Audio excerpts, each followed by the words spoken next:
Protect our queens. This is what makes women's basketball so fire. Yeah, they say nobody watching. That's a lot of people. That's a lot of people in there, Martin. To see how far the game has grown has been amazing. When recess came, like, I had my sneakers on. I mean, I just love playing the game. It's fun. I'm reacting on what the defender does. I hit them with a hezzy. After that, they quit.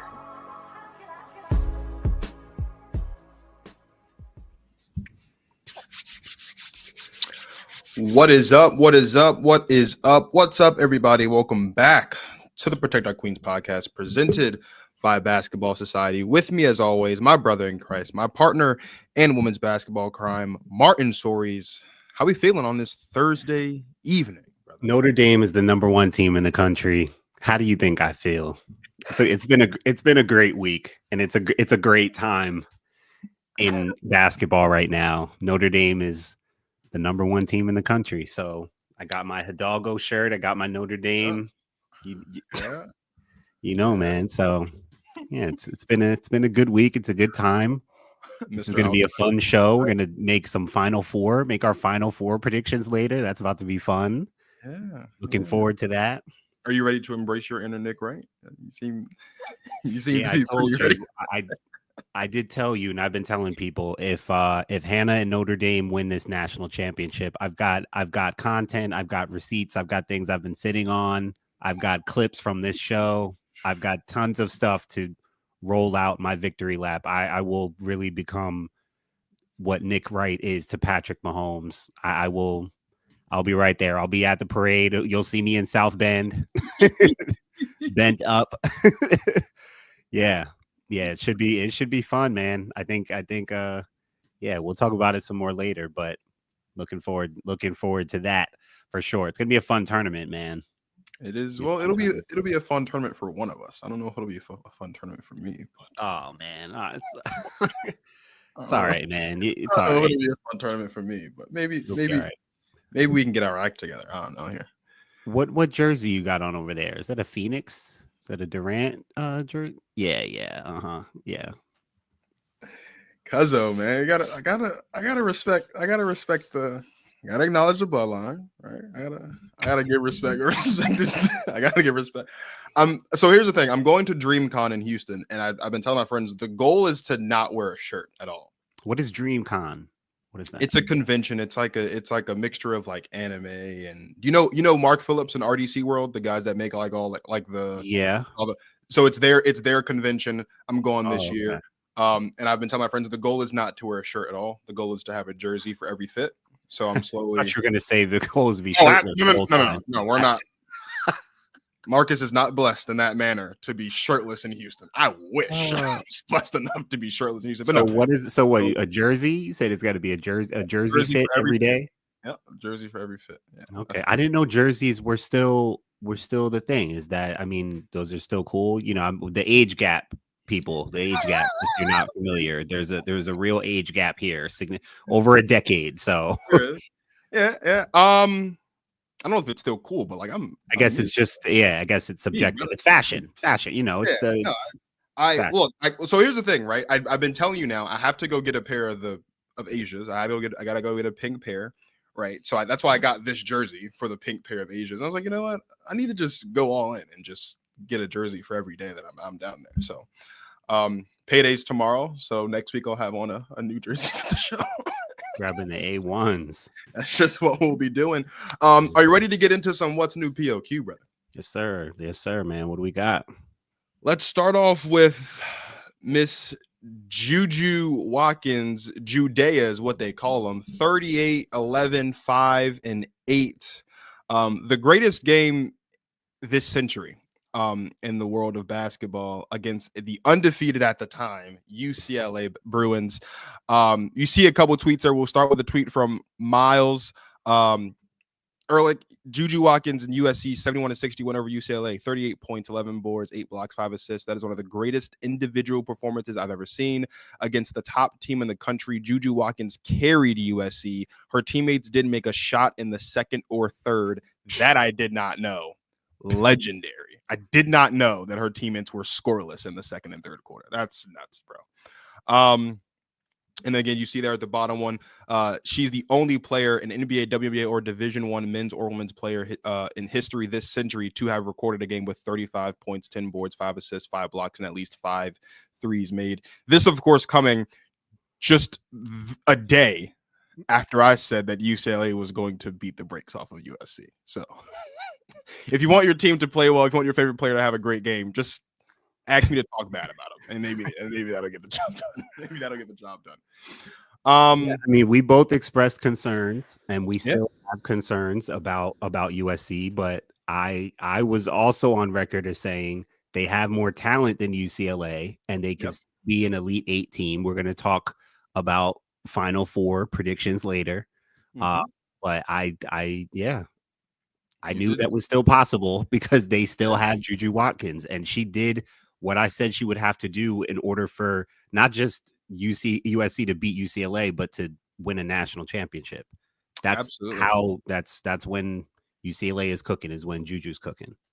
Shout out the top tweet. I didn't know this. The last 4 games against UCLA for Juju Watkins, she has gone nuts. 27-11, 3-2, 32-10, 3-3, 33-10, 2-2, and then of course the big game last week. The one right below this is interesting because you and I kind of talked about a little bit on the show, but also off the show in our own conversation about how Hannah Hidalgo might be better than Caitlin Clark. Matt B. Great on Twitter said people aren't ready for this conversation, but Juju Watkins is better than Caitlin Clark. Is Juju Watkins better than Caitlin Clark? I feel like people have been saying that already just because she plays well on both sides of the ball and Caitlin really doesn't play that great defense. Like, I feel like that's already been a bit of a conversation, but would you say that Juju's better than Caitlin at this point already? I brought this up last week about my personal concerns with Juju and still needing to see that she makes her teammates better. So sure, give her the check on defense over Caitlin, but Caitlin led the country in assists, and the way that she commanded and dominated a game from her scoring, her shooting, and her passing, you got it. You give her check for passing for Caitlin over Juju. So overall, if you're talking as an overall player, I think it's very close because where one might be lacking, the other one has something else that they have over the other. I think Juju is a more well-rounded volume scorer. She's a more legit 3-level scorer right now, and I think that's why most people want to just say that she's just better than Caitlin because she's a better scorer. So I get it, but I think that's the main area where you can say she's probably got Caitlin right now, and that's not flat out right now because Caitlin's a pro, but that's, as a scorer, I think you could make that argument. Sure. Dennis Marshall said, if Juju Watkins becomes more efficient, she can be the best woman to ever play this game. We haven't seen this. Yeah, I mean, yeah. That I saw a clip of Juju talking about someone asked her in a post game. In fact, I don't know if it was after today because I know they won. They played tonight and won, but it was recently after one of their last few games. Asked her specifically what Lindsay Gottlieb, the head coach, what she's learned from her. Right. And I was really interested in her answer. And the main thing that she expressed was basically that she appreciates that. Well, she said that she helps calm her down. I'm not trying to, rag on Lindsay Gottlieb here, but I didn't hear any specific basketball answers that you might hear from a player who's playing for a high level coach who helps them learn the game and process the game and things. I mean, she brought up that she helps her be calm. And then the main thing that she expressed that I heard was that basically she puts her in a position she lets her be herself, basically was how she was putting it, was like she puts me in positions to do the things that I do. And it was kind of just like a political answer as opposed to like I'm really grateful that this woman is coaching me answer. So even when we talk about the efficiency, it goes back to the things that we've talked about with looking at USC and their offense and how they go so much through Juju. And I think she has the green light, and deservingly so, but sometimes it leads to their offense not looking great, not looking super efficient. Yeah. And the last one on the bottom one says, hopefully Juju Watkins is the future of the Golden State Valkyries. Juju obviously in the class of 2027. Maybe the Valkyries might have a shot at bringing Juju in, making her the face of that new franchise in the WNBA. Speaking of, if you could pick a team for Juju to play for tomorrow, if she was getting drafted tomorrow, which team would you like to see Juju on? Which team would I like to see Juju on?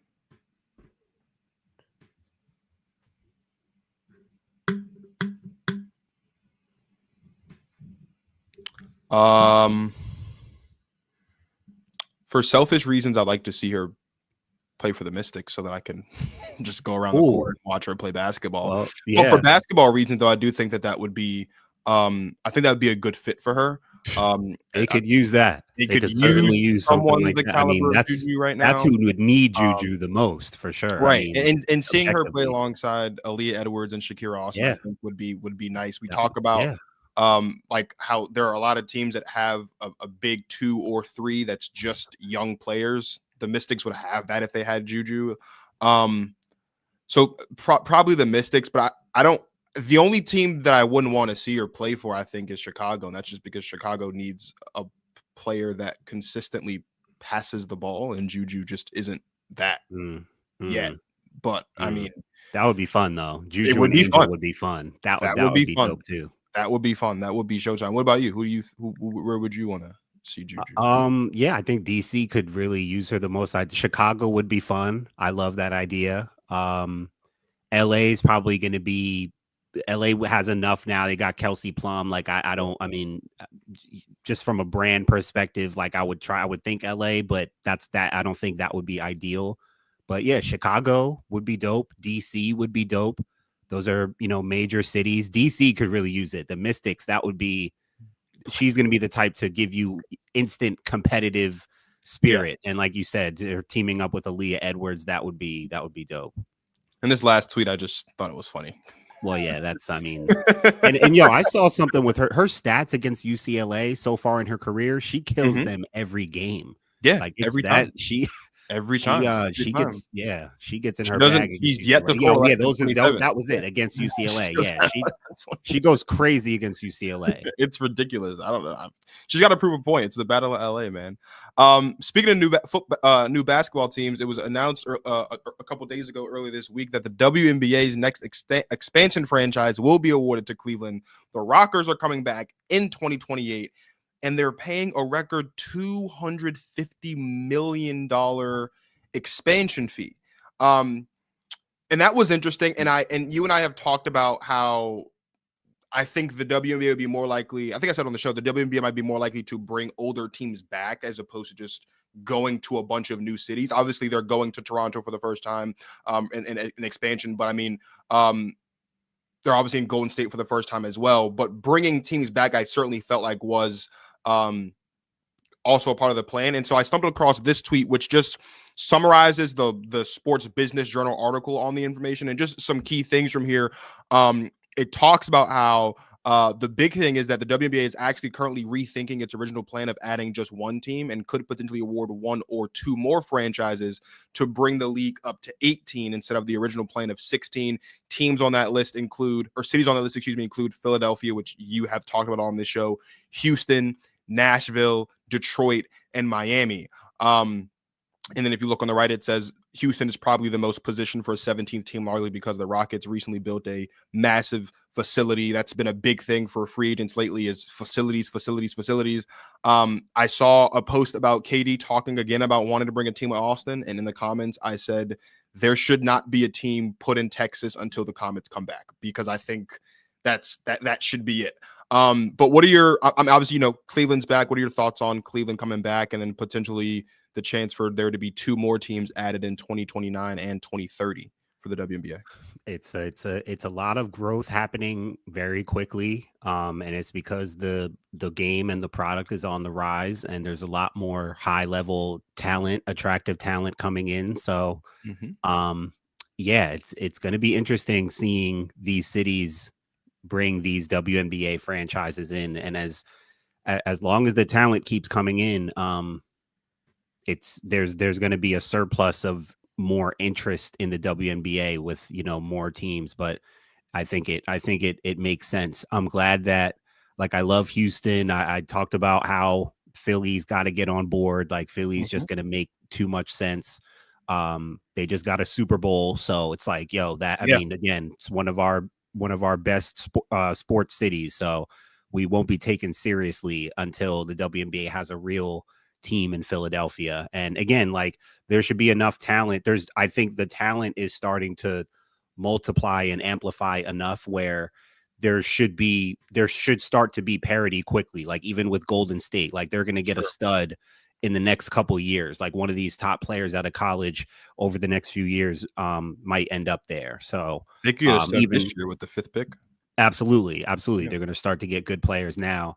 The Mystics, you know, we talk about how they're struggling and need players, but they're going to get players through the draft again with them starting this year in this year's draft.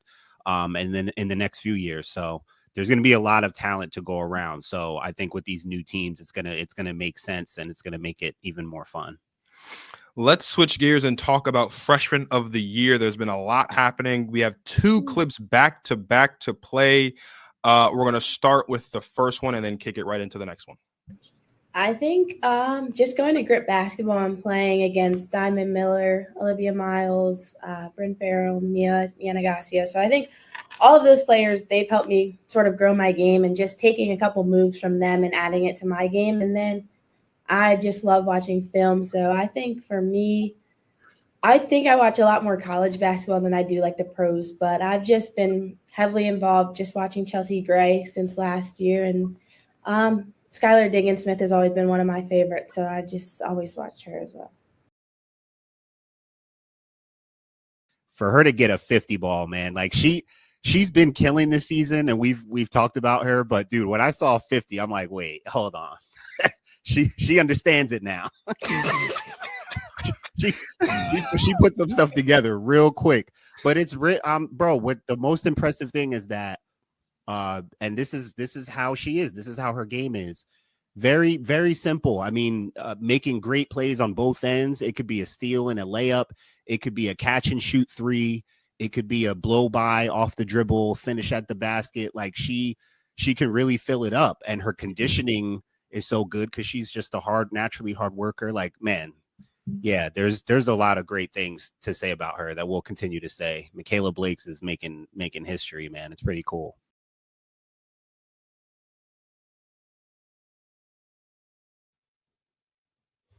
So the Freshman of the Year race has been heating up as of late, and thanks in large part to Mikayla Blakes having 2 50-plus point performances in 17 days. At the end of January, she scored 53 points and broke at what the time was the single game freshman scoring record set by Juju last season.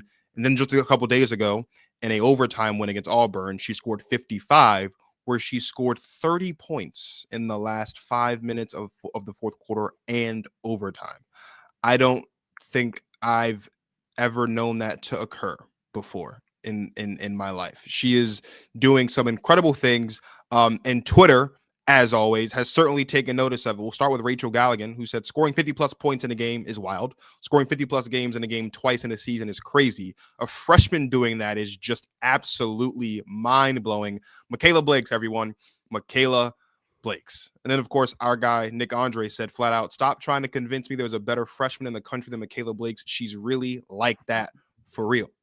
She's like that for real. Others have said Mikayla Blakes isn't being talked about enough for me. She just broke Juju's freshman scoring record about a month ago, scoring 53 in a game, and just had a 55 piece yesterday. 55, a freshman. Jalen Merrick's said flat out, Mikayla has GOAT potential, and he's not even kidding. And then at the bottom, we see someone say, can we please stop talking about how Mikayla Blakes is, in parentheses, one of the best freshmen in the country, and start talking about how she's one of the best guards, period. Full stop. Martin Sories,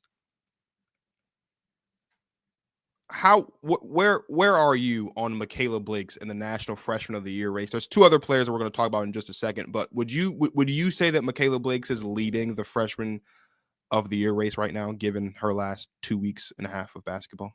I don't see how she could not be when you have 2 50 balls. Like, come on. how could she not be 250 balls? Like, come on. Yeah. And it's cool because it's her and Camille Pierre who are both, averaging over 20. They're really one of the top duos in the country. That game, it was the 8th game. So, well, Camille Pierre and Mikayla Blakes, they have both scored at least 20 points in a game 10 times this season, which leads the country, which is ahead of Juju Watkins and Kiki Iriafen at USC just today in their win. They just each of them scored over 20 for the 8th time this season. So Mikayla and Camille are really both doing their thing. But in terms of freshmen, the only other freshman that is competing with Mikayla Blakes right now is Sarah Strong. And you know how much I love me some Sarah Strong, and I know how special she is, and she's been special. But 250 balls, how do you compete with that? The only thing you'd be talking about is, it would only go to Sarah Strong on the strength of it being UConn. Sure. And maybe them having a little bit better of a schedule, but Vanderbilt's in the SEC. Let's say it again, just for anyone who's listening to really comprehend and understand. Vanderbilt was down by 13 points with 6 minutes left in that game. In the fourth quarter and overtime, the last 6 minutes of the game, Mikayla Blakes had 25 points at that time. They were down by 13. She finished with 55.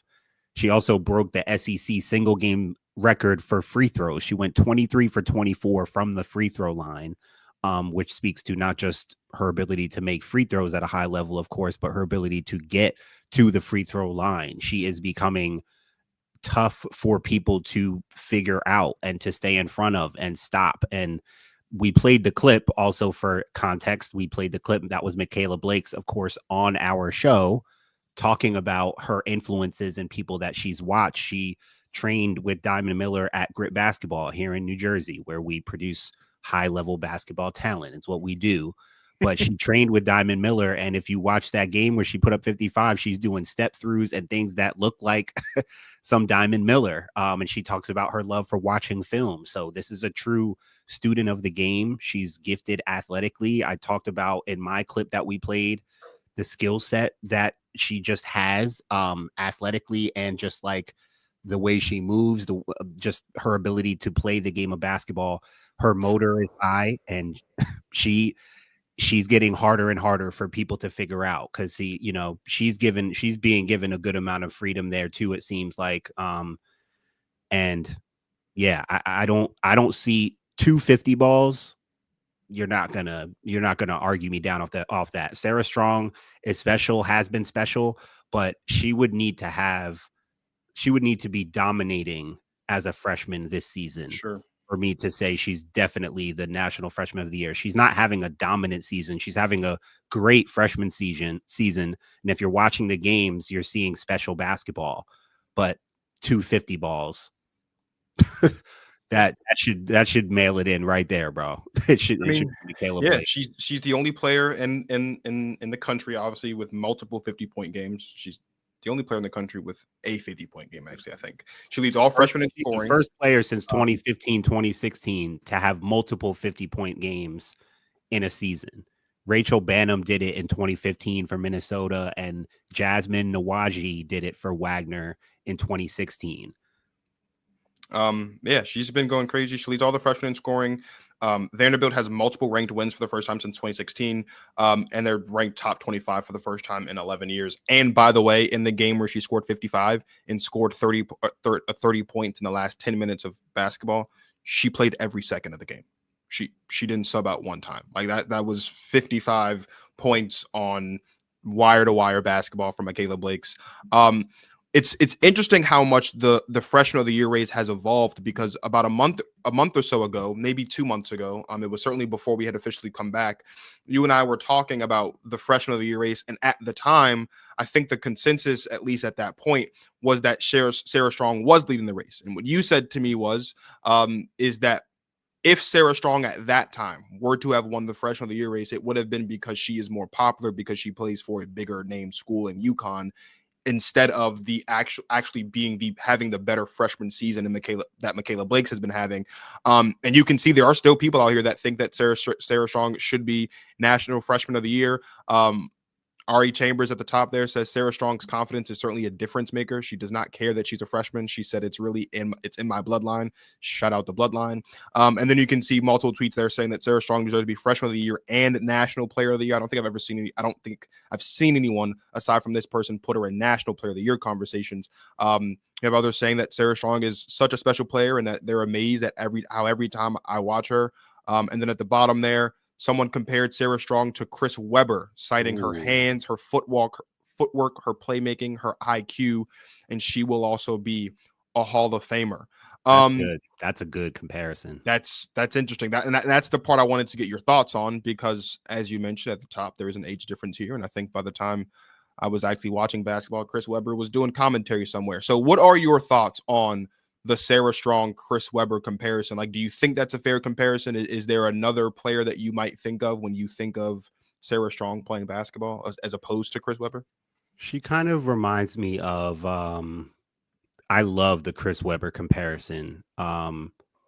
She also gives me kind of a little Antoine Walker that might be before your time too. I know who he is. I don't think played on Boston with Paul Pierce, had some good years there. Yeah, Twan was just a hooper from Chicago. Just like good pat. I'm talking real hoop lingo right now, but just like tough, like kind of another like dual forward type, could shoot it, can handle it, put it on the floor, crafty, cagey, knew how to use his body, but not as much of like a power forward as Chris Webber was. But Chris Webber was a high-level playmaker, like one of the best passing forwards ever. When you think Chris Webber, you have to think about his passing. But I think Antoine Walker, because Sarah Strong gives me a lot more perimeter play than Chris Webber did. Chris Webber was really like a true power forward in that sense. Twan was more of like a small forward, dual forward type, and he did more stuff on the perimeter as like a guard, which I think Sarah Strong, that's what makes her so great and special, is that she's so good inside and outside. Like she can do everything. I mean, I had the pleasure and the displeasure of watching Sarah Strong play basketball this past Sunday when UConn very nicely put their foot in my favorite team's hiney. And for the first time since the USC game, when you and I had a lot of dialogue during that game when they lost, I finally understood what you were saying when you've been saying all season, how Sarah Strong might just be their best player and how it might be time for them to go to Sarah Strong a little bit more consistently. Yeah, I just didn't know AZ was about to get back to her old self. Right. So on the show beforehand, I did say that, like, if there was ever a time for Sarah Strong to have a dominant performance, if there was ever a time for Gino to fully go to Sarah Strong, it would be in that game on Sunday against the Gamecocks, because they have struggled all season long in games where their opponent has a competent big. To your point, AZ Fudd had the best game that she's had in a very long time, and that was very unfortunate for me to have to sit down and watch. But when I watch Sarah Strong play basketball, like, I don't think I've seen anything like Sarah Strong, and I don't think I want to see anything ever again like Sarah Strong. Like, Sarah Strong is a very unique presence in college basketball right now. She's very similar to Audie Crooks in that way from last year. Like, Audie Crooks was a very unique presence in basketball last season. We hadn't seen anyone like her before. The way that she played the game was very specific. It was very unique, and she played great in big time matchups. And we see a lot of that from Sarah Strong again this season.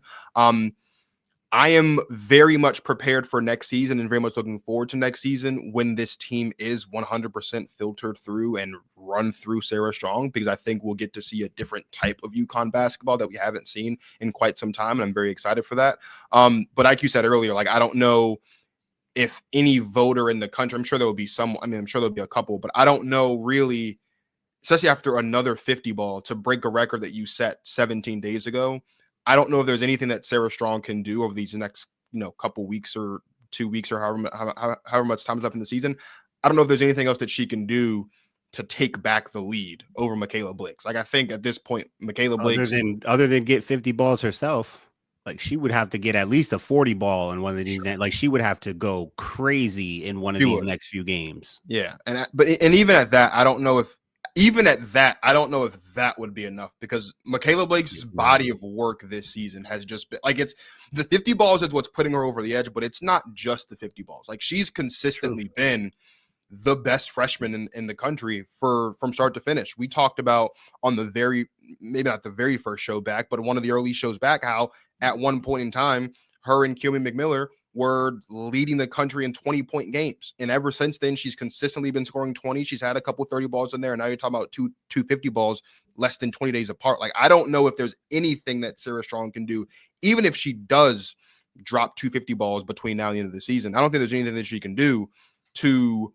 make up that space because of the teams that she would be doing it against. Like the teams that she potentially be dropping 50 balls against over the next couple, I think they still have to play like Creighton and Providence or something like that. Like neither of those teams, no disrespect to them, but neither of those teams are the caliber of Florida and Auburn. And the way in which Mikayla Blakes did it in the conference that she's doing it in, making Vanderbilt a relevant basketball program this season, in large part because of her scoring. With or without Sarah Strong, UConn was going to be relevant. And again, that's not a knock on Sarah Strong, but in the overarching race of, freshman of the year and what that means, like Mikayla Blakes' body of work and her resume is as good as it gets.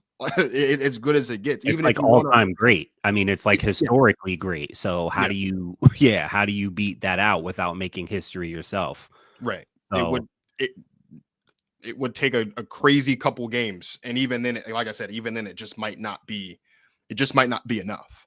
The only other player, and I want to get your thoughts on this. I know that you kind of originally mentioned to me, we were kind of getting ready for the show that we did want to talk about Joyce Edwards a little bit, but after the game on Sunday, head coach Dawn Staley just kind of said that she alluded to the fact that the national freshman of the year race is not a one-woman race, and that Joyce Edwards should be in that race. And there are some people, as you can see here on Twitter, that agree, right? We got people saying, and when Joyce Edwards started hitting that three, what they going to do then? Others are saying Joyce Edwards is the best freshman basketball player in all of college basketball. They're saying she's really good. She'll be a 20-point per game scorer with more minutes. And again, you see a couple more there saying that Joyce Edwards is freshman of the year.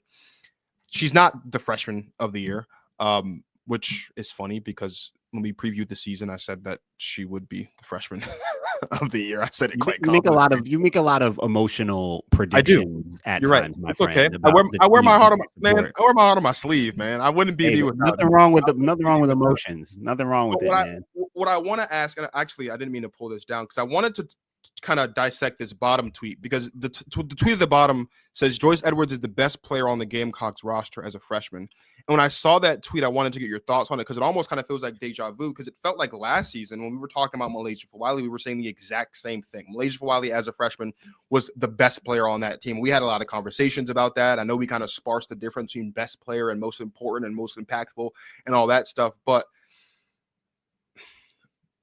would you say that Joyce Edwards is the best player on this roster? Is that still Malaysia Fawali? Like, where are you on Joyce Edwards in South Carolina? Because me personally, and I said this to you, sometimes I have a hard time understanding what we're doing on the court. Like sometimes I know that sometimes you kind of want to just you want to let the team figure it out. You want to let your seniors figure it out. But I feel like sometimes the decision to go to the bench, whether it's Malaysia, whether it's Joyce, whoever it is, I feel like that decision needs to happen a little bit quicker, and it hasn't been happening quicker lately. It's what's your temperature on Joyce Edwards so far at this point in the season? So, yeah, I mean, I think we're going to talk South Carolina a little bit more in a little bit, but to keep it on Joyce, I do feel that, listen, and Joyce Edwards is becoming pretty fascinating to me because I've been realizing how good she actually is. And Dawn had a quote at some point this season saying that she's going to be the best player in college basketball at some point. So that made me take a look at her a little closely. And I'm like, oh, wait, I didn't know she could do some of the things I see her doing out there. So she's highly impressive to me. I don't think she's the freshman of the year either, but I do think she should be in the conversation at some point during the season. Maybe she should have been a front runner or more in the but I think in the conversation for sure. I think you can easily say that. In the context of her role on her team as a freshman, do you know who leads South Carolina in scoring right now, Marcus? Joyce Edwards does. Do you know how many points a game she scores? 18, 19. 13 a game. 13 a game. That's so few. So I can appreciate that Joyce Edwards as a freshman looks like South Carolina's best player at times. And South Carolina, no matter the fact that look, they've lost a couple games. They went undefeated last year. So yeah, you're not doing as well as last year already because when you lost a couple, you dropped a few games, so but for this freshman to be their best player, I can appreciate that from the standpoint of I appreciate her talent. But that is something that I brought up in talking about just the nature of knowing who your best player is and how much that matters with the team. I've made a lot of arguments for Malaysia as like their most talented player and how that should be that should be emphasized and put on display more. Last year, Camilla was their best player and their most important player by far. It's what made them just unfair and unbeatable. She was really the key. And that's what I said for them going into this year. Losing Ashlyn Watkins really hurts them because my big thing for them has been their depth in the front court and the back court. And they still have some decent depth, but even losing one person like an Ashlyn Watkins, now there's more onus on Chloe Kitts. Now there's more responsibility on Sanaya Fagan, even more on Joyce Edwards. So I still think they have a good combination of players. I still think they're an elite team, but Joyce Edwards being their best player as a freshman, I do not think is ideal right now. For that to be the case right now, for her to be leading the team in scoring right now, I don't think that's ideal. I don't think it's ideal either. I won't go too far into why because we do have the South Carolina segment to put a button on the show tonight. But I just want to say, as it relates to the freshman of the year race, I don't even think if Joyce were playing more minutes and if Joyce were starting, that she would really be in this race. I think the Joyce Edwards, the love for Joyce Edwards as freshman of the year has heated up a bit because of the game that she had against Florida a couple days ago, coming off the bench, and how explosive she was in that game. And she played a good game on Sunday. But again, when you're comparing her to Sarah Strong, who has been undeniably the second best player in UConn, for UConn this season, you can make an argument the best player. And then when you're talking about a freshman in Mikayla Blakes in her own conference, who's going to win the conference freshman of the year, also might even win conference player of the year as well. Like it's really hard when you compare it that way to really look at Joyce Edwards and say that she is truly in the race. I do think this is a 2-horse race. I think it's Sarah Strong and I think it's Mikayla Blakes. And Mikayla Blakes, barring anything crazy happening, is going to be the freshman of the year this year. Yeah, and just from an aesthetic standpoint, Joyce Edwards is still very raw, clearly. But she will do things like she's one of those players where like she'll do something like, wait, she can do that Euro step off the bounce, like off the like she'll do things where I'm like, oh, like yeah, that's why they talk about her the way they do. But it's still very raw. And like Sarah Strong, super polished. Mikayla Blakes, very polished, so that may not show up on the chart, on the voting criteria for freshman of the year, but just eye test wise, which does matter, right? That matters. I just think as a raw freshman being the best player, we're looking to her to do a lot of things. And it's like, she's not really ready, but they kind of throw her into the fire. Yeah, we'll talk more South Carolina, but yeah, Joyce Edwards has played well enough this season to be in the conversation for sure because she's really good. Let's pivot really quickly before we jump into South Carolina and take a pit stop and talk about the Final Four. Before we do that, let's toss it back to a clip of me running my mouth on the show last week because that's what I'm good for.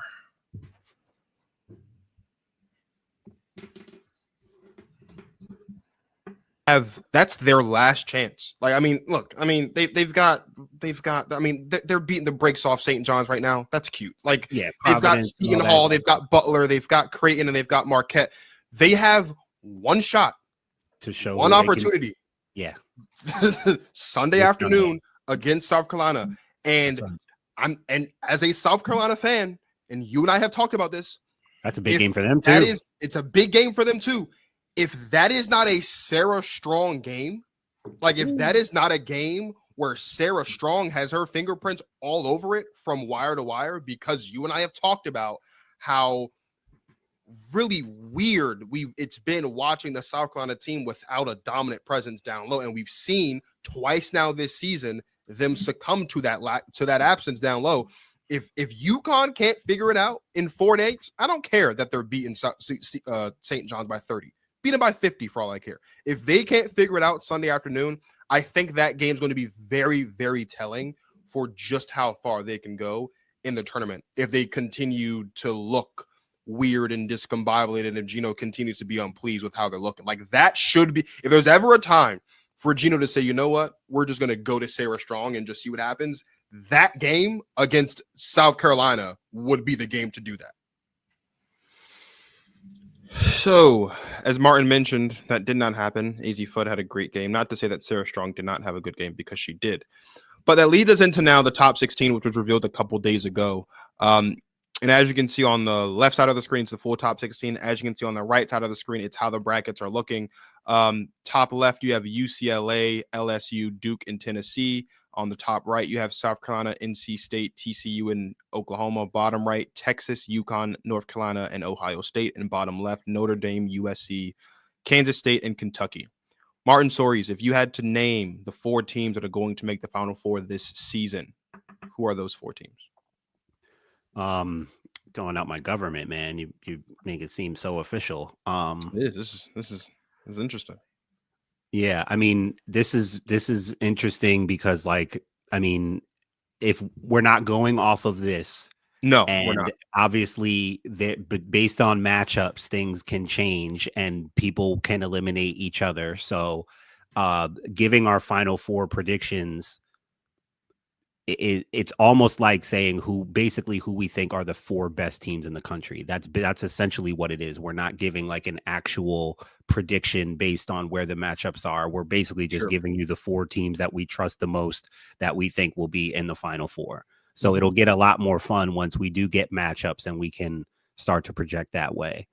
My 4 teams right now, and I'm back and forth on the 4th team, because you're gonna have to leave out a team that is probably worthy of being a Final Four team, and then I have a couple disruptors who I think can match up with somebody with one of these teams and disrupt some things. But my 4 teams are Notre Dame, USC, UCLA, and UConn. And I struggled between UCLA and South Carolina, but I think that I just have real concerns about South Carolina I think whoever South Carolina matches up with in the Elite 8, if they come up against an explosive offense, with players with like a team like USC or even we saw what UCLA could do with them. I just think they're very vulnerable. And so I could see South Carolina getting to the Elite 8. I could see them getting to the Final Four, but having seen what UCLA did to them, I basically gave UCLA the edge for that reason. So I'm going UCLA, USC, UConn, and Notre Dame. It's interesting. I didn't think that our lists would be that different. I thought we'd have one team off. I didn't think it'd be that different. I figured we'd both have Notre Dame. We both have Notre Dame. That's really the only team that I felt like we would both for sure have in the Final Four. My Final Four is UCLA, Notre Dame, South Carolina, and LSU. I'm still not sold on USC. And I'll be honest, I'm still not sold on UConn. And that's not just me being a butthurt fan, right? I told you after the USC game that as great as Juju's performance was against UCLA, and it was great. We talked about the top of the show. It was an all-time great performance. We haven't seen anything like it in this century. I still have never in my life watching basketball seen a team whose system is to let their best player walk across half court and decide what she's going to do with it, win a championship. It's never happened in my lifetime. Maybe it's happened in yours. I don't know. There's about 10 or In so college, years. not in college, but Michael Jordan. I'll just say that.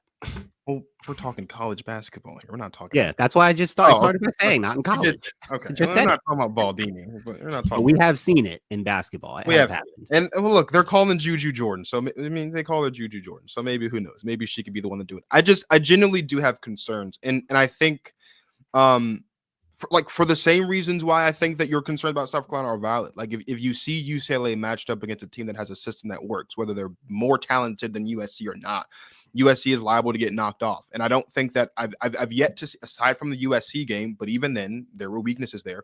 I've yet to see a game this season where USC looked like a legitimate championship contender from the beginning to the end. They've had some tight wins. They won a game against Maryland, even though Juju fouled out late. They won the game in December against UConn on the road, which was a big game for them at the time. Obviously, they just beat UCLA, but like they have good wins against good teams. Maybe as the Big Ten tournament comes along, and maybe they start to continue to get on this groove and stay there.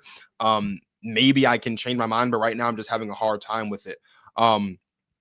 And for the same reasons for UConn that I mentioned last week, like same thing. I think, again, AZ had a great game.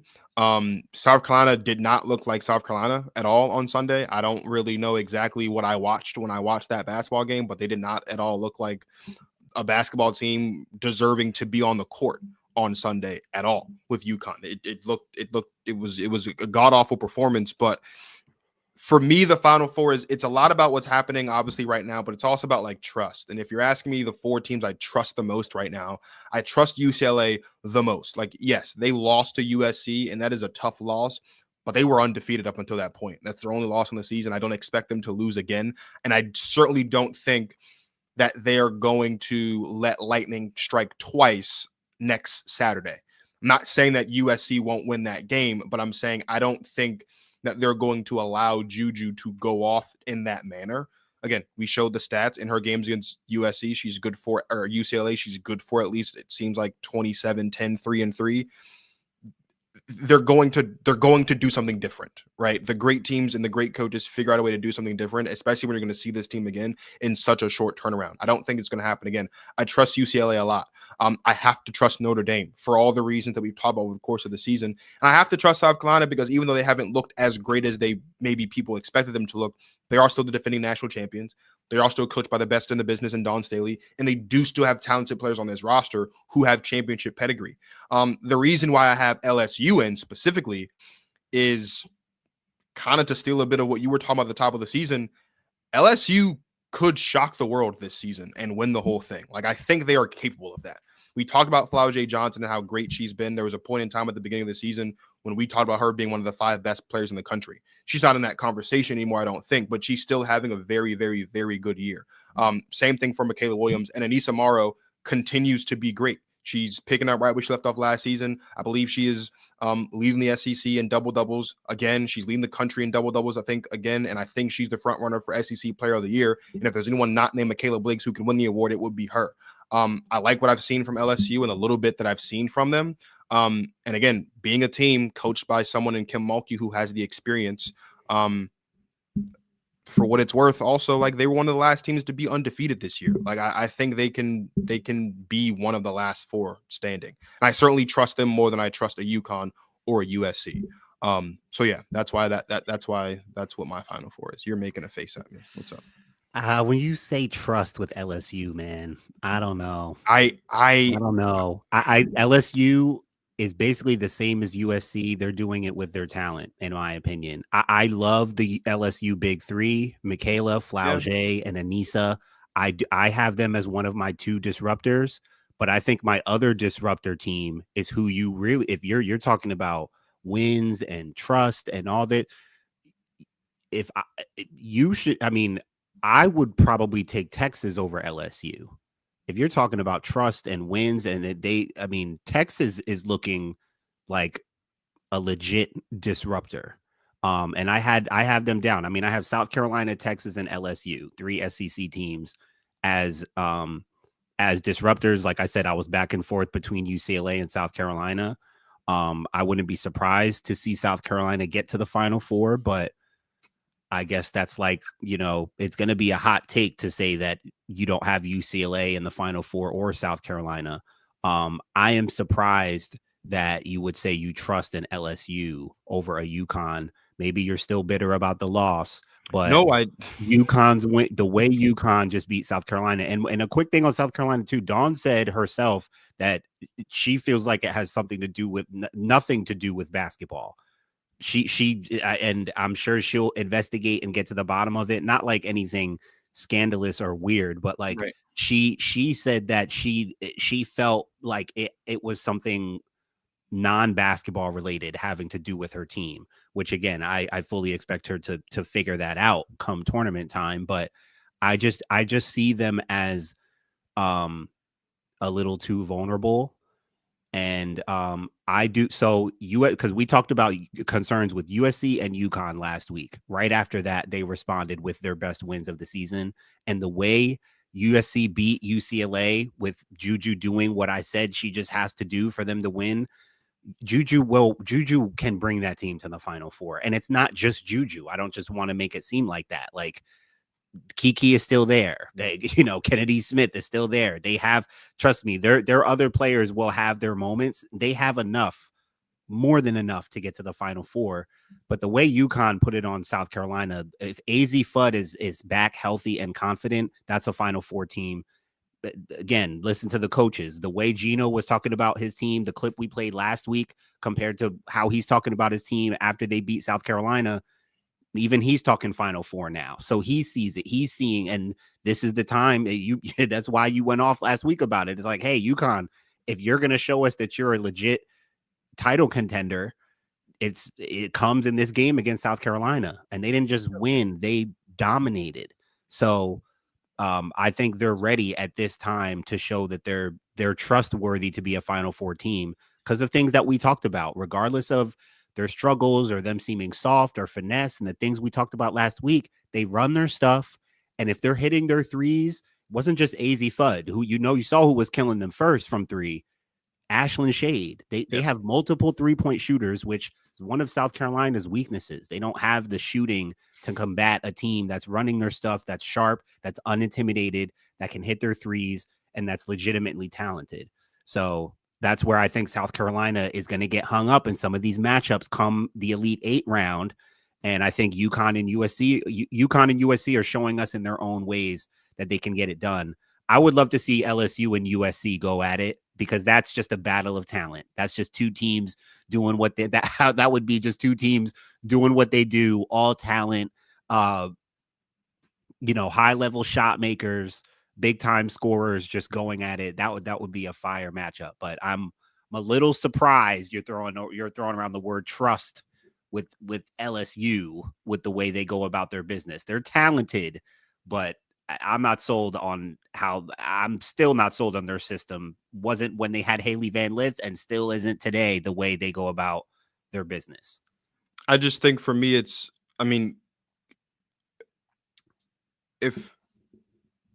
I'll give you the UConn point, but I guess compare it to USC. Like I have more reason to think because I've seen them do it. Obviously, the team was different when they did it because Angel Reese was there and she's not anymore. But like I've seen this team, even with the lack of a system, make it this far before, right? I do not think that Juju Watkins carrying USC is going to be sustainable this season. Maybe it'll be sustainable next season when some of these teams look different because they might lose some of their players. But I right now, I feel about USC the way that a lot of people felt about James Harden and the Rockets all those years he was going up against the Warriors. Like, there is no denying the greatness of Juju, just like there was no denying the greatness of James Harden. And there's no denying the lethal scorer that she is, just like there is no denying the lethal scorer that James Harden was at that time. But if they run into a team that is a well-oiled machine, if they run into a team that's better coached, right? In James Harden's case, they also ran into a team that was more talented, right? There aren't many teams in the country that are more talented than USC, but in the matchups where we've seen the talent at least be comparable, whether it's because they actually, another top-heavy team, whether it's because it was a team they lost to they lost to Iowa, and that so they're that's not what I'm as saying. Like talented, and they they're lost two to losses. Iowa. And two losses, and they lost to Iowa, and Iowa is not nearly as talented as they are, right? They lost to Notre Dame, and Notre Dame is equally as talented. And if you want to say they're more talented, I won't disagree with you there, especially when you look at who their backcourt tandem is, right? But then you also look at the game against Maryland. Yeah, they won that game. I'm not saying that Maryland is as talented as USC is, but they certainly have a lot of contributors up and down that roster, and they struggled in that game. They were down double digits in that game at one point. You look back at the game against UConn in December. Will I say that UConn's more talented than USC? Probably not. You can say it's probably comparable, but they struggled in that game. They won that game because UConn fell apart at the end. And so if USC's going up against a team that is an Iowa level basketball team who also has a good coach and has things that work for them, like who's to say USC couldn't lose to Duke if they were to match up? Who's to say USC couldn't lose to an Ohio State if they matched up? Who's to say if USC runs into Maryland in the tournament, Maryland won't exercise their demons and get their get back? Like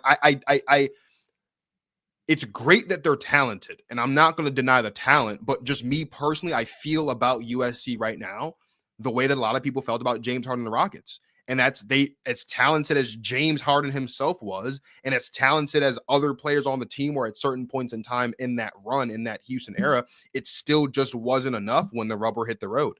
And I don't know if Juju just doing a backpack job is going to be enough when the rubber hits the road. I'm having a hard time with that. And so maybe that's why I'm kind of leaning more LSU, is because I know with them, when the rubber hits the road, it's not just Flaugier, and it's not just Mikayla Williams. It's not just Anissa Morrow. And again, not to discredit Kiki Iriafin and all the other players on that team, but it seems like throughout the course of the season, when it's time for people to get going, the only one that's really going is just Juju. Yeah. And just Juju isn't going to win a national championship. Or, as the tweet said that we played on the show that you reacted to last week, maybe she is the GOAT if they win a national championship this season or any season at any point. It's just her doing a backpack job. But that's really what my hesitancy is with USC is they feel a lot like the James Harden Rockets to me right now until they prove otherwise. Yeah, and I think that's fair because LSU has a legit big three, at least with their talent. It's a legit big three. It's different positions. It's different styles. And I have LSU down as a disruptor. I think they can match up with any one of these teams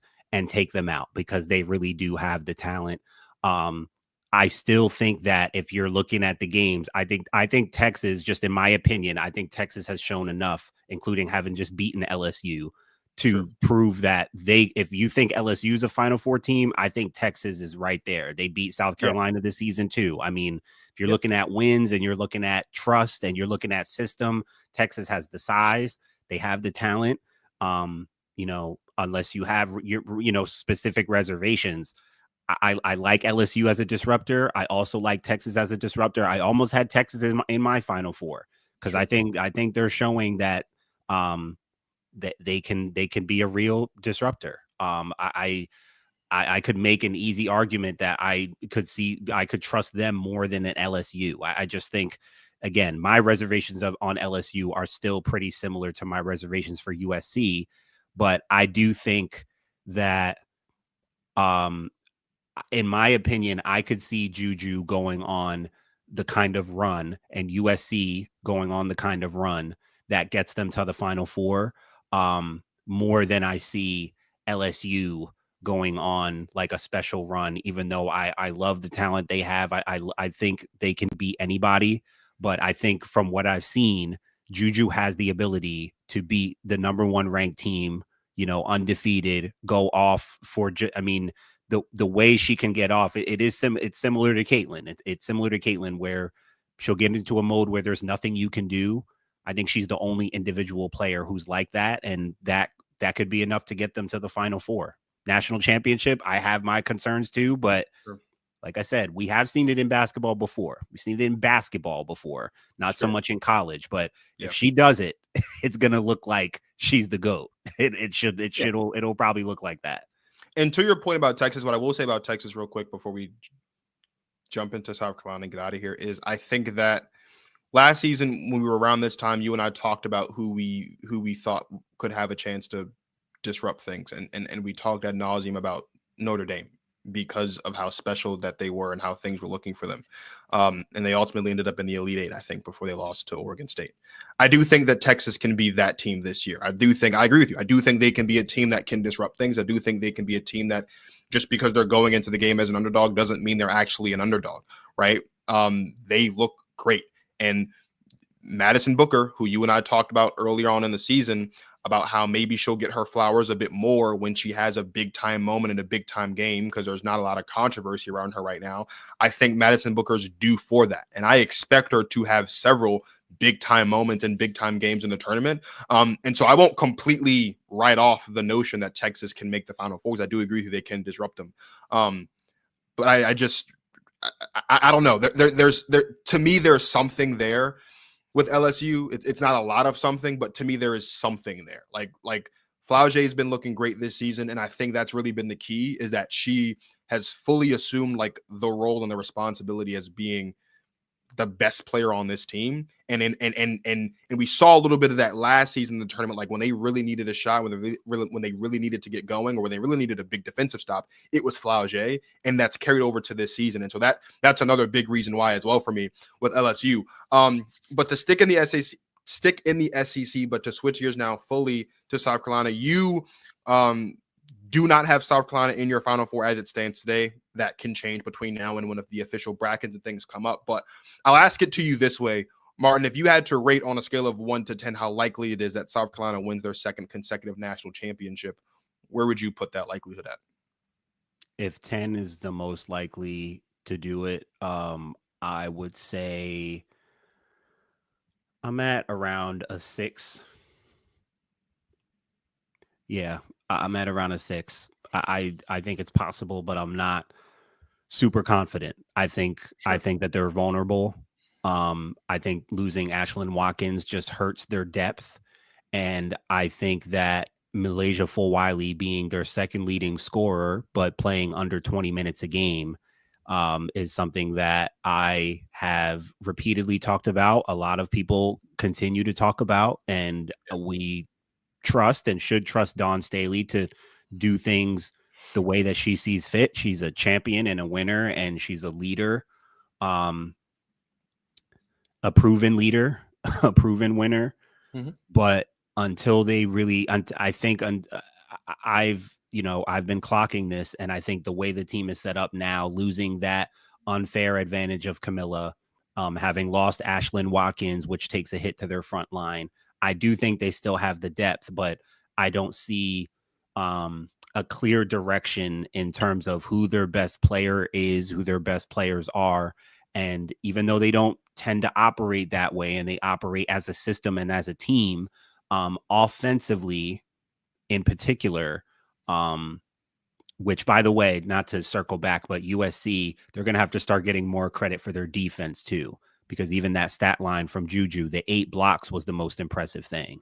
Mm-hmm. And they were 8 real blocks, like blocks on Lauren Beck, weak side blocks, helping, like rotating. I mean, they were like defensive IQ blocks. So from Juju to the whole USC team, that press that they put on, their size and their length, like, watch out for their defense, because it's not just all about their offense. Their defense seems to be legit as well. Well, we've been challenging if their offense is legit outside of Juju, but they seem to have a legit team defense. But yeah, I just think offensively, South Carolina is going to have some real challenges, and that's you've mentioned it, how watching them some possessions, you feel like they don't know where to go or what to do or who to go to. End of shot clock situations. Again, they don't have just the built-in like high-low unfair threat, 6-7 in there. Like, so watching them manufacture offense sometimes looks a little challenging. So they just look vulnerable to me. So I'm not super confident. I really, 6 is actually me being respectful, because from what I'm seeing, especially after the UConn game, I mean, how can you watch that and feel confident that this team is, again, they've only lost a few games. They went undefeated last year, so we're not comparing it to that. But just from what I'm seeing, the way they're set up, I just see them as being really vulnerable. I have genuine concerns about South Carolina. I do. I should. I wouldn't be a real fan if I didn't sit smacked. here and tell you that I didn't have Got genuine smacked, concerns. bro. I think the big thing for me though is if you look at their numbers as a team statistically, and I'm a numbers guy, I'm a nerd, but they're rebounding and assisting, both of those stats per game has dropped. Not just from last season, not just from the season before that, and not just from the season before that. It has been a very long time since South Carolina's rebounds per game and assists per game has been as low as it's been. And a lot of that has to do with the lack of 6-7 disadvantage down low. When I look at this basketball team, it's more than just that too. It's a lot of things that you mentioned. Should we be concerned that a freshman is the leading scorer? No. Should I be concerned that a freshman averaging 13 points per game is a leading scorer? Absolutely. Because that doesn't make sense to me. It's hard for me to fathom that when you have a player in Raven Johnson who had an exceptional season last season. This season has not at all been the caliber of season that she had last season. And again, that could be for a lot of different reasons. But Raven Johnson, the big thing for her last season was she was shooting the three better and she was hitting shots when we needed them. She hasn't really been doing that this season. Tahina Paopao, she's still one of the best three-point shooters in the country. Her three-point percentage is still right around where it was last season. But again, the moving of the basketball, the thing that made South Carolina great and the thing that made South Carolina virtually unstoppable last season was their ball movement and their ability to always find the open shot. And it seems like several times a game, the ball just stops moving. And I don't know why. I can't seem to fathom why. And yeah, we do have depth. It's not like this super great depth, but there is depth on this team. There's depth on this roster. There's good players on the bench. But if they're not getting the ball, then that doesn't really matter. And so do I have South Carolina in the Final Four? Yes. Is a lot of have to do with the fact that I know that they can turn this around? Absolutely. Because we've seen them, have moments in time previously where they looked a little bit questionable and they were able to kind of figure it out. I think last season, the big thing was there were so many close games for South Carolina where but they always found a way to figure it out and win them, obviously, because they went undefeated. But that was the big question last season, right? Can South Carolina get back to their dominant ways and blow teams out the water? Or are they just going to win a national championship on the strength of winning close games? And it turns out the answer to that question was they're going to win a national championship off the strength of winning close games. I think this season, the question for South Carolina is, can they get back to playing the physical style of basketball that has made them one of the best teams in the country the past couple seasons?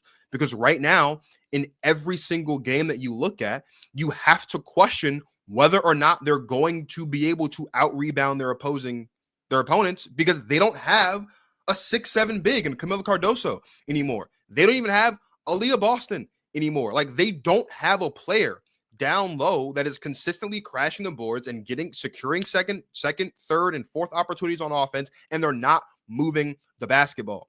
And so for all the same reasons why I'm concerned about USC, to a degree, I am concerned about South Carolina.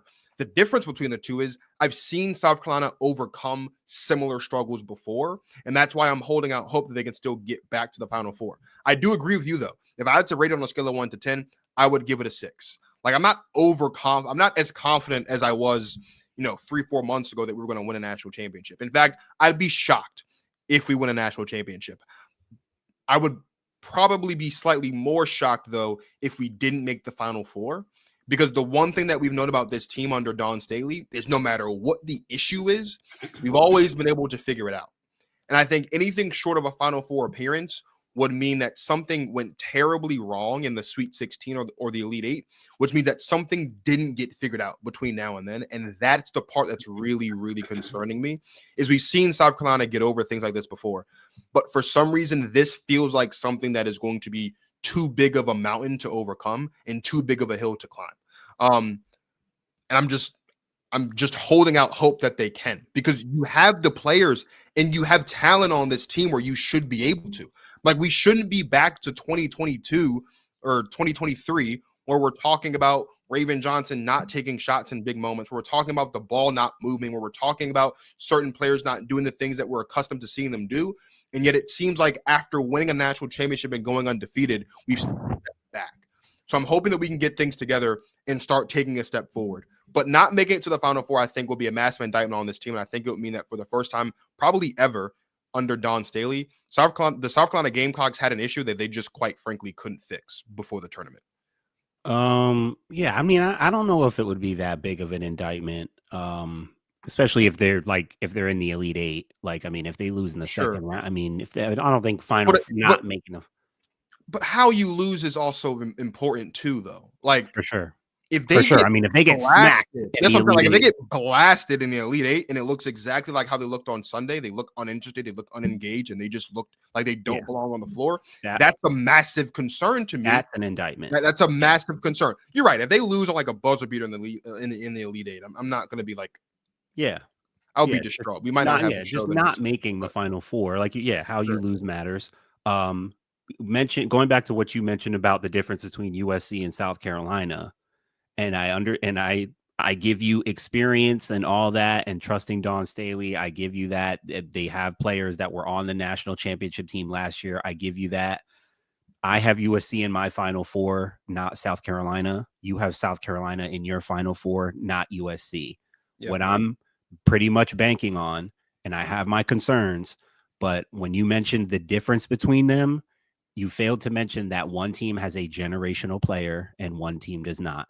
One team is relying on their freshman raw big to lead them in scoring, and they don't really have a player that they play through. And one team has a generational player that they know they're playing through. So to me, that does matter. Say what we want about system and experience and all that. Generational can matter in winning a lot of these games. In fact, I would love to see a USC South Carolina matchup. That would be a lot of fun. Because I just think in these games, like if memory serves me correct, the loss to Texas, South Carolina, I think it was like 66-62. So and I agree with you that they need to get back to being the more physical team, being the more imposing team defensively. They probably need low scoring games. But the thing about low scoring games is that you still have to end up scoring more than the other team. You still need quality, productive, polished, successful offensive possessions in high pressure situations. And like you said, South Carolina has the talent, they have the players, they have the shot makers, they have it.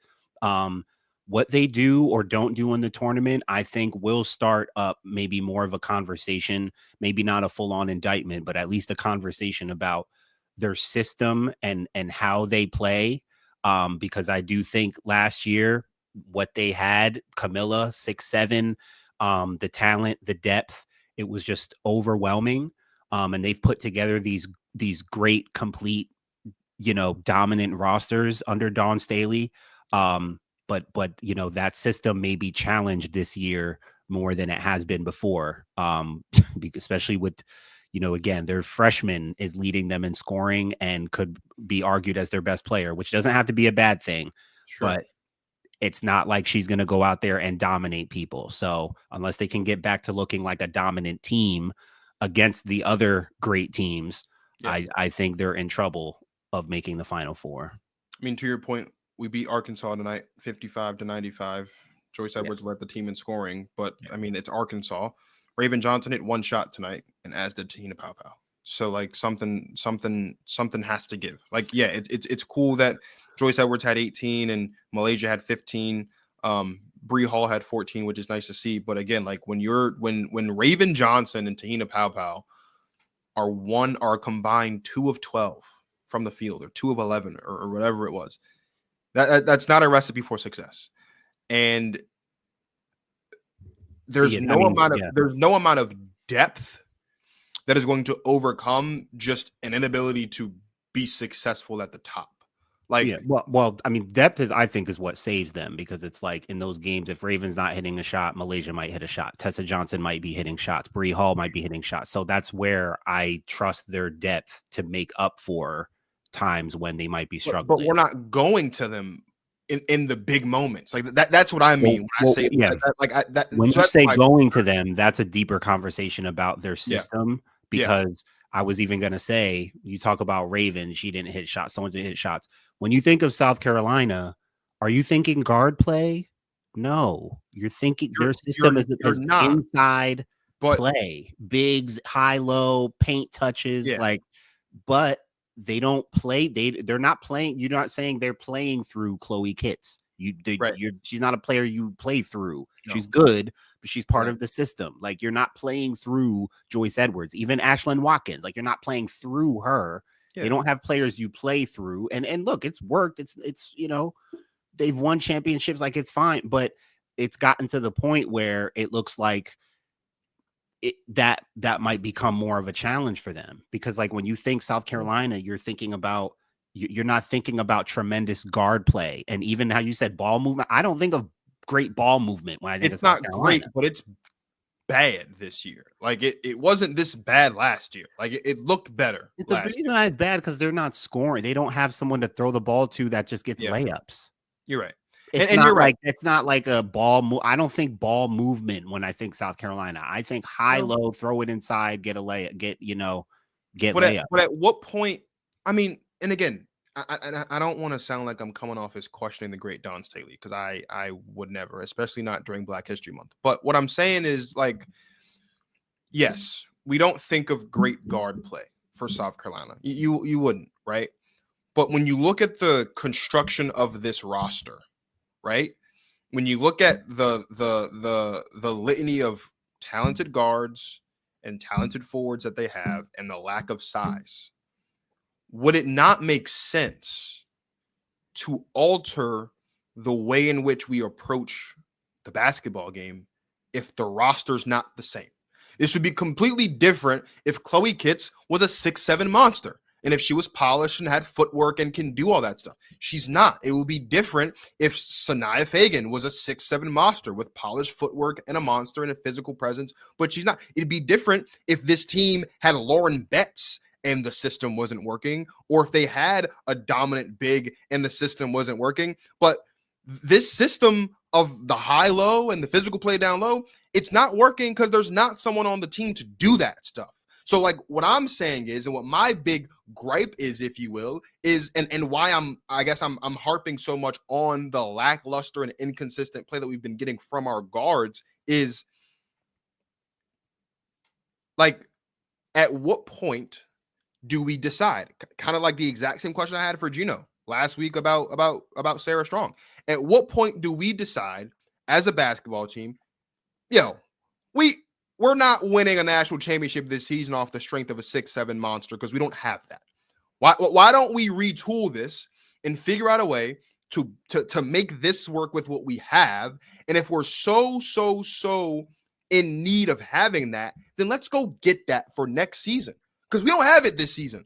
What we have is guards in Raven Johnson and Tahina Paopao and Malaysia Fawali and Tessa Johnson, who are really good, who you and I both said at the beginning of the season should be the best guard group in the country. And they've looked like anything but that this season. What we have are reliable forwards and wings that should be able to make a meaningful impact on the game. And the only one that seems to be doing so consistently is Joyce Edwards. And again, no disrespect to Joyce Edwards, but I will say it. If Joyce Edwards is our best player, we have a problem, because she shouldn't be the best player on this team.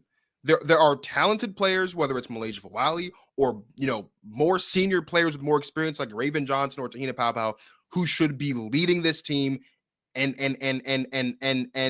driving some sort of identity for this team. And so I think at the end of the day, the fact that Joyce Edwards is leading this team in scoring, and the fact that she is being considered by some people as our best player, I think that's even more concerning when you talk about being this close to the tournament and having an identity. which is why, again, I said the only reason why I even have faith that they can get to the Final Four is because I've seen Dawn Staley find a way to turn this team around when it seems like they're approaching an insurmountable hill.